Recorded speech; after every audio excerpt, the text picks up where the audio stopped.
Olá, boa noite, a graça e a paz do Senhor Jesus. Que bom estar com você aqui em mais essa noite abençoada que o Senhor nos preparou para louvor da sua glória. Eu quero agradecer a Deus pela sua vida, pela sua companhia, pela sua escolha de ter separado esse momento para nós estarmos juntos na nossa live da palavra. Que o Espírito de Deus venha abençoar imensamente o seu coração, em nome de Jesus. Vamos orar? Senhor, eu quero te agradecer por essa oportunidade maravilhosa que temos de estarmos na tua presença, pela vida do meu irmão, da minha irmã, que acessa esse canal para receber a tua palavra. Seja sobre nós a unção do teu Espírito, seja sobre nós a revelação da tua palavra, o consolo que vem do alto, preencha o nosso coração. Nessa semana que se inicia, nós colocamos diante de ti, Senhor, todas as nossas ansiedades, é isso que a Bíblia nos ensina, que devemos sobre ti lançá-las, porque o Senhor tem cuidado de nós. Nós oramos pela vida de tantas pessoas acometidas por enfermidades, as que estão agora, Deus, nos leitos dos hospitais, dos CTIs, acometidas pela Covid-19, ou gente se recuperando de outros tipos de enfermidade, precisando de cuidados. Nós oramos para que o Senhor esteja trazendo consolo, conforto para as famílias. Abençoe cada coração nesta noite, em nome de Jesus, e nos dê um tempo proveitoso através da ministração da tua palavra para a nossa alma, Pai. É no nome de Jesus que nós oramos e te agradecemos, Senhor. Amém. Louvado seja Deus, aleluia, que o Senhor Jesus abençoe o seu coração. 2020 ficará marcado na história como o ano das experiências mais difíceis vividas pelas pessoas no mundo inteiro. Já estamos em 2021 e as expectativas estão voltadas agora para a vacinação da população mundial, como a esperança do retorno à vida normal, porque o que estão chamando de novo normal não é uma coisa com a qual nós queremos nos acostumar. Aliás, estamos falando de uma vacina elaborada em tempo recorde, cujos efeitos colaterais ainda são desconhecidos, ao mesmo tempo em que vemos por parte da própria comunidade científica a falta de consenso em relação à sua eficácia, até porque a imunização em todo o mundo está começando agora. Mas, se atentarmos ao que registra a Bíblia Sagrada, nós estamos vivendo uma crise que não é uma crise sem precedentes, como se alguma coisa pior nunca tivesse acontecido à humanidade, em outro momento da história, no mundo inteiro.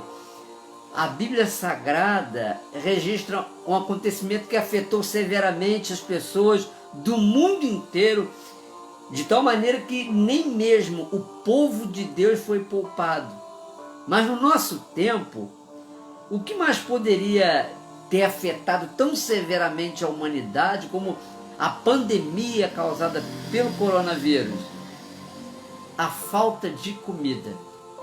E eu não estou falando da falta de recurso para comprar comida, como infelizmente sabemos que é o caso de milhares de pessoas atingidas pelo desemprego em todo o mundo, mas a falta de comida para comprar, mesmo tendo as pessoas recursos para comprá-la. Sobre esse assunto nós encontramos escrito em Gênesis capítulo 41, versículo 57, o seguinte: e todas as terras vinham ao Egito para comprar de José, porque a fome prevaleceu. A fome prevaleceu em todo o mundo. Primeiro, antes de acontecer isso, como já sabemos, Deus deu a Faraó 2 sonhos que nenhum dos seus magos conseguiram interpretar. Então Deus colocou em ação o plano de preservação do seu povo através da vida de José. Ele que foi quem interpretou os sonhos do soberano do Egito. Como se desenvolveu a história, nós já sabemos. José, depois de ter passado pelas mais terríveis provações, começando com os seus irmãos, ainda em Canaã, que por inveja se livraram dele, lançando numa cova, assim condenando à morte, e depois já no Egito, quando acusado e preso injustamente por tentativa de estupro contra a mulher de Potifar, oficial egípcio que o havia comprado dos negociantes ismaelitas. Sim, este jovem hebreu se tornou o segundo em todo o reino do Egito, graças ao maravilhoso plano de Deus para a vida do seu povo. Agora imagine você ter que deixar o seu próprio país por causa da miséria e da fome. Tem coisa pior do que isso? Talvez para muitos de nós nem consigamos responder a isso, porque não chegamos ao extremo de passar fome, muito menos ter que deixar o nosso próprio país em busca dos recursos básicos para a nossa sobrevivência. E temos visto isso acontecer em nossos dias, aqui perto de nós. Pois o nosso Brasil, nosso país, ele tem sido o alvo de imigrantes de países vizinhos que estão deixando a sua terra, pessoas deixando a sua terra em busca de oportunidades para recomeçar a vida na nossa pátria, gente que vem em busca de alimento. E no tempo bíblico a que nos referimos, a fome atingiu toda a terra, inclusive Canaã, a terra do leite e do mel, a terra da fartura, a terra da família de José. Essa terra não era uma terra qualquer, era uma terra farta de alimento. Era a terra que Deus prometeu a Abraão dar à sua descendência, como está escrito em Gênesis 12, versículo 7, que o Senhor apareceu a Abraão e lhe disse: darei à tua descendência essa terra. Dessa mesma terra, o povo de Deus foi obrigado a sair por causa da fome para a preservação da própria vida. Por trás dessa situação de fome gerada em todo o mundo habitado daquela época, foram então revelados os 2 grandes propósitos de Deus para a vida do seu povo. Primeiro, a preservação dos israelitas e segundo, a fecundação do povo de Deus em toda a terra após o exílio no Egito. No tempo da fome em Canaã, Jacó, juntamente com os seus 11 filhos, julgando ele que um já havia morrido, fez também o que todos daquela terra fizeram. Ele recorreu ao Egito, trazendo consigo os seus bens em busca de comida. O povo de Israel chegou ao ponto de ter como única moeda de troca a própria vida por alimento, chegando à terrível situação de ter que se sujeitar a Faraó na condição de escravos. Ou descia ao Egito, se vendia a Faraó em troca de comida, ou morreria de fome na terra de Canaã, a terra dada por Deus, terra que manava leite e mel. Gênesis 47, versículo 4, registra este momento conforme está escrito. Disseram mais a Faraó, isso falando dos israelitas: viemos para habitar nesta terra, porque não há pasto para o rebanho de teus servos, pois a fome é severa na terra de Canaã. Agora, pois, te rogamos, permitas, habitem os teus servos na terra de Gozém. Os israelitas, como eram pastores de ovelhas, eles eram considerados amaldiçoados pelo Egito. Eles eram abominação para os egípcios, Então eles foram para essa terra de Gósen. E aconteceu que com o passar dos anos, ocorreu a multiplicação do povo de Deus na terra de Faraó, de tal maneira que não foi mais possível conter a proliferação do povo hebreu no Egito, o que consequentemente tornou mais difícil ainda para Faraó mantê-lo na condição de escravo. E o que podemos concluir com isso é que Israel havia descoberto a sua força para reagir à opressão egípcia. Será que Israel, diante dessa situação, se despertou para a força que tinha? Não. Mas é exatamente o contrário. O próprio Deus foi quem se manifestou ao seu povo no tempo da sua maior fraqueza. Ao final de aproximadamente 430 anos de escravidão no Egito, pelas mãos de Moisés, Deus conduziu novamente o seu povo à terra de Canaã. Isso mesmo, o lugar onde se instalou a calamidade, a fome, obrigando o povo de Deus a emigrar para o Egito. Deus então confirmou a Moisés, através do evento da sarça ardente, como a terra que ele prometera a Abraão e a sua descendência. Mas, para o estabelecimento do seu propósito, Deus usou José. José foi alguém que tinha todas as razões humanas para eliminar os seus próprios irmãos, que não só desejaram a sua morte, como maquinaram tudo para que isso acontecesse, o sujeitando à condição de vida mais miserável e desonrosa possível lá no Egito. Agora, chegando ao Egito, eles, seus irmãos e Jacó, têm que se sujeitar a José como governador do Egito. Com isso, José viu acontecer o cumprimento de tudo o que Deus já lhe havia revelado em sonho, quando ele era só um menino ainda na terra de Canaã. E se José tinha muitas razões humanas para desejar a morte dos seus irmãos, ele precisou de uma única razão divina para não deixar-se vencer pelo desejo de vingança. E a única razão foi se tornar um canal de bênção e de preservação da vida, tanto do seu pai quanto dos seus irmãos, no meio da calamidade e da fome. José se deixou conduzir pelo amor e pela misericórdia de Deus, entendendo que, para a preservação do seu povo, Deus permitiu que ele fosse alvo das maiores atrocidades e injustiça que uma pessoa poderia sofrer. Leia a história de José, você vai se surpreender se ainda não conhece.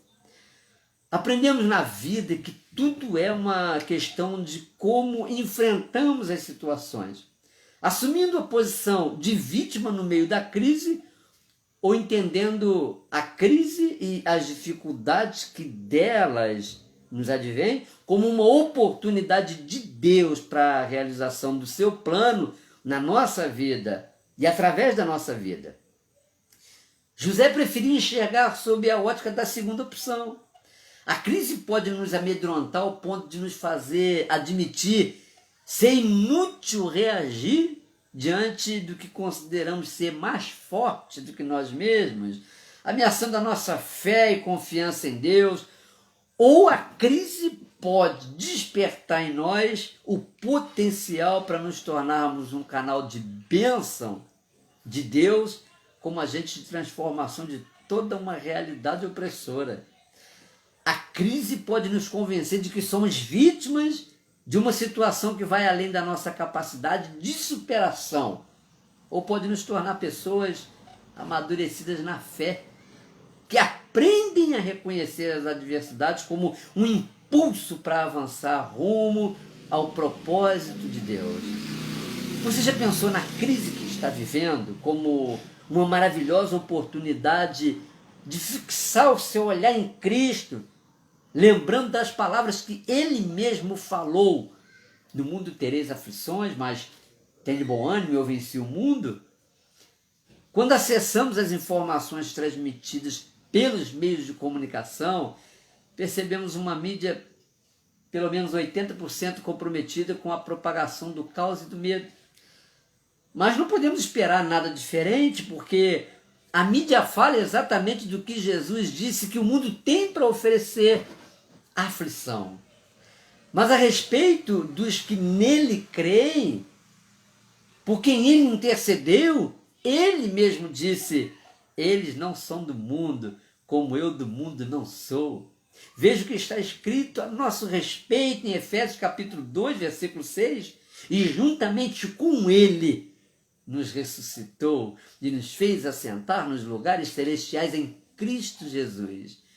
Isso não é uma promessa de Deus que será cumprida na nossa vida depois da ressurreição da nossa carne. Quando nós morremos fisicamente, o texto fala de uma ressurreição espiritual que já alcançamos desde que Jesus nos tirou do domínio do sistema opressor do mundo. Diante da atual situação que afeta o mundo, nós não estamos por baixo, mas sim por cima, ouvindo tudo isso acerca da verdade que a palavra de Deus declara a seu respeito. Qual é a posição que você deve assumir? Em que posição você está? Qual a posição você deve assumir? Sim, a Bíblia diz que ele nos colocou acima de todo principado e poder, e potestade, e domínio, e de todo nome que se possa referir não só no presente século, mas também no vindouro. Efésios capítulo 1, versículo 21. Então a posição que ocupamos é de domínio agora, no presente século, até a eternidade. É por isso que não podemos aceitar o que muitos estão dizendo, que o diabo é quem está operando com o domínio durante o período dessa pandemia. Jesus declarou que todo o poder lhe foi dado no céu e na terra, Mateus 28, versículo 18. E é ele quem está no controle de tudo, dominando todas as coisas. Aquele que deu limite às ondas do mar, determinando o lugar onde elas devem quebrar, sim, ele está no absoluto controle desta pandemia, da sua vida, da sua família, dos seus negócios, dos seus projetos. Podemos não saber responder a respeito dos propósitos de Deus através dessa calamidade, mas devemos reconhecer sua soberania e confiar que ele está no comando de todas as coisas que ele mesmo criou. E eu não disse que ele está ainda no controle. Isso daria a ideia de que em algum momento Deus pode perder o controle. Deus está no controle permanentemente de tudo aquilo que ele criou.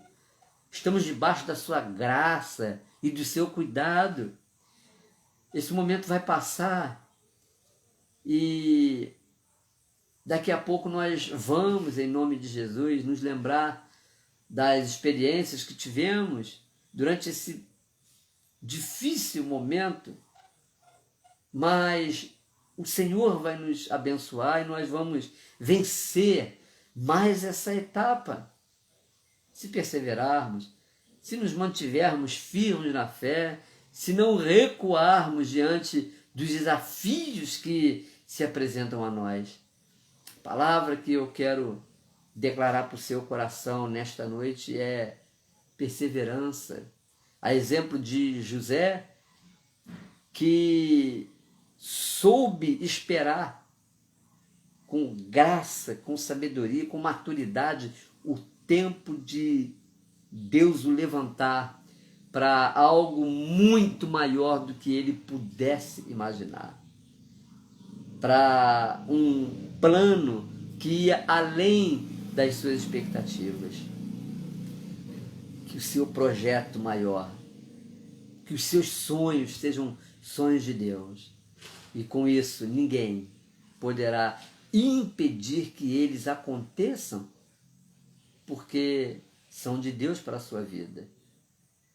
E que o Senhor lhe dê visão altaneira, para que você não enxergue as coisas que estão ao seu redor, tentando chamar a sua atenção, distraindo você daquilo que Deus preparou para você e da posição que você ocupa diante de Deus, que é acima de todo principado, potestade, poder, qualquer nome que se pronuncie nessa terra com autoridade. Você está assentado nos lugares celestiais em Cristo.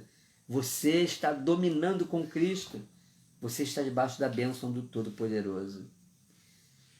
E que o Senhor torne você um canal de bênção na vida de outras pessoas. E que, se mesmo assim você se considera com muitas razões humanas para retribuir com o mal que lhe fizeram, seja ele qual for, lembre-se, a palavra de Deus diz: minha é a vingança, eu retribuirei, diz o Senhor. Só que Deus é tão maravilhoso que a forma como Ele age, essa vingança de Deus, é debaixo da misericórdia, da graça, do amor. Então Deus também não vai agir conforme sentimentos que movem o coração do homem para o mal. Da mesma maneira como nós esperamos de Deus manifestação de misericórdia e graça sobre a nossa vida, deve ser isso também em relação àqueles que nos deram motivos humanos para não os perdoarmos. Mas nós temos, apesar dos muitos motivos humanos para não perdoarmos, um motivo divino para abençoar, que é o motivo de ser um canal de bênção, o motivo de ser um instrumento de Deus, o motivo de sermos um agente transformador de toda situação de opressão. Que o Senhor abençoe o seu coração em nome de Jesus e lhe dê graça, sabedoria, unção, e que você seja guardado por essa palavra de que não pode esperar do mundo senão aflição, mas tenha bom ânimo. Como? Através da palavra, através da oração, através de tudo aquilo que pode encher de paz o seu coração. Em nome de Jesus, eu quero orar com você, abençoando a sua vida nesta noite, como instrumento de bênção de você. Senhor, nós te agradecemos pela tua palavra que é viva e eficaz, tua palavra que é poderosa para abençoar a nossa vida. Nós te agradecemos pelo exemplo de José, sua vida e o modo como ele amadureceu no meio da aflição. Que a nossa confiança em ti seja inabalável e que o Senhor nos prepare para a realização de todo o propósito que tem para a nossa vida. Eu abençoo a vida do meu irmão, da minha irmã, cada pessoa que escolheu esse momento para participar comigo da ministração da tua palavra.